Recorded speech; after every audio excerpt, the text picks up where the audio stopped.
Hello साथियों, स्वागत है आप सभी का पीछे एक नए वीडियो में। दोस्तों, हम बात कर सकते हैं उत्तर प्रदेश में बिगुल बन चुका है साथियों।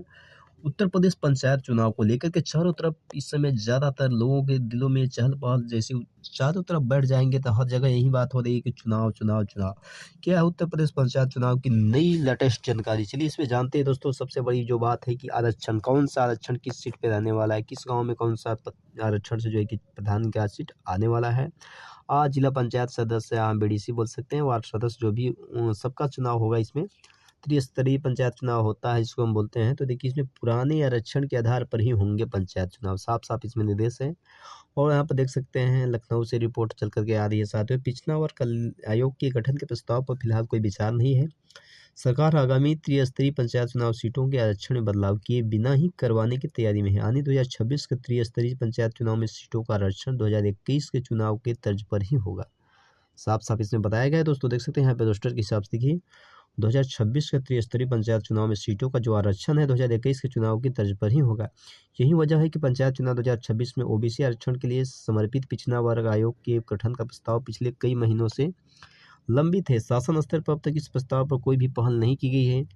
और मेरे भाई, आगामी त्रिस्तरीय पंचायत चुनाव के मद्देनजर ग्राम पंचायतों, ग्राम पंचायत वार्डों, क्षेत्र पंचायत वार्डों और जिला पंचायत वार्डों के पुनर्गठन का काम शुरू हो चुका है। चुनाव में पहले सीटों का आरक्षण होना है, जिसमें ओबीसी सीटों का आरक्षण फार्मूला तय करने के लिए नियमानुसार समर्पित देखिए पिछड़ा वर्ग आयोग का गठन होना चाहिए। पंचायती राज निदेशालय से समर्पित पिछड़ा वर्ग आयोग के गठन का प्रस्ताव करीब 5 महीने से पहले शासन को भेजा गया था, लेकिन अभी तक इस प्रस्ताव को मंजूरी के लिए कैबिनेट तक में नहीं पेश किया गया है। अब सोचिए मेरे भाई, कितना बड़ी लापरवाही अभी हो रही है। देखिए यहाँ पे उसके बाद एक गठन के बाद आयोग को कम से कम 3 से 4 महीने आरक्षण को लेकर अपनी रिपोर्ट तैयार करने में लगेंगे। इधर तो मई अप्रैल में चुनाव है निर्धारित किए, अब समय ही नहीं बचा है। देखिए आप इसके बाद देखिए और इसके बाद है उधर विभागीय सूत्रों का कहना है कि सरकार 2021 के चुनाव में तय आरक्षण के हिसाब से 2026 का पंचायत चुनाव करवाएगी। उनका तर्क है कि केंद्र सरकार जाति जनगणना का फैसला ले चुकी है। अब जाति जनगणना की रिपोर्ट के आधार पर ही आरक्षण का जो है कि फार्मूला तय होगा।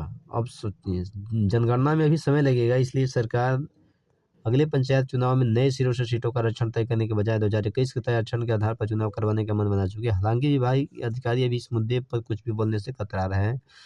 तो दोस्तों, इस पे आप लोगों की क्या राय है पंचायत चुनाव को लेकर के? क्या किस समय पंचायत चुनाव होने चाहिए? आप लोग भी अपनी राय कमेंट बॉक्स में जरूर बताइएगा। क्या पुराने आरक्षण पर होता है सही होता है? और बहुत से लोगों का कहना है कि इसमें भी पार्टीवाद जातिवाद होगा, तो हम यही कहना चाहेंगे इस पे ऐसा नहीं होना चाहिए। साथियों, पंचायत के चुनाव है, आप लोगों के गाँव के विकास की बातें हो चुकी हैं। अगर हर जगह पार्टी लेवल पर करेंगे तो ऐसा ही होगा जैसा कि हाल हमारे वर्तमान में प्रदेश और देश की है। तो जिस तरीके से दोस्तों, क्या ये सही है? क्या परिक्रम आपको सही लग रहा है? देश में सही से हो रहा होगा तब तो अच्छा है, उसी तरफ पे चलिए। लेकिन हम यही कहना चाहेंगे आप लोग उसी को मतदान कीजिएगा, उसी को वोट दीजिएगा जो गाँव में विकास की बात करेगा, शिक्षा की बात करेगा, स्वास्थ्य की बात करेगा और आप लोगों के हमेशा दुख-सुख में साथी रहेगा। ऐसा नहीं है कि नशा और दारू की शीशी बाँट करके जो आप लोगों से वोट खरीदना चाहेगा। दोस्तों, इस विषय पे बिल्कुल ही मत जाइएगा, इस मुद्दे पर बिल्कुल मतदान मत कीजिएगा, अन्यथा आपके गाँव का विकास नहीं तबाह हो जाएगा और आप भी कुछ नहीं कर सकते हैं वैसे लोगों के साथ। वो लोग चुनाव जीत करके फिर मस्ती करेंगे और आप लोग कुछ बोल नहीं पाएँगे, क्योंकि वो लोग बोलेंगे सीधे हम तुमको खरीद चुके हैं। तो बिकना मत, मैं यही कहूँगा। किसी को अपने हिसाब से मत जो है कि करना। तो इसी के साथ चलिए हम इस वीडियो को यहीं पे ख़त्म करते हैं दोस्तों। मिलते हैं फिर अगले वीडियो में, तब तक के लिए जय हिंद, जय भारत, थैंक यू।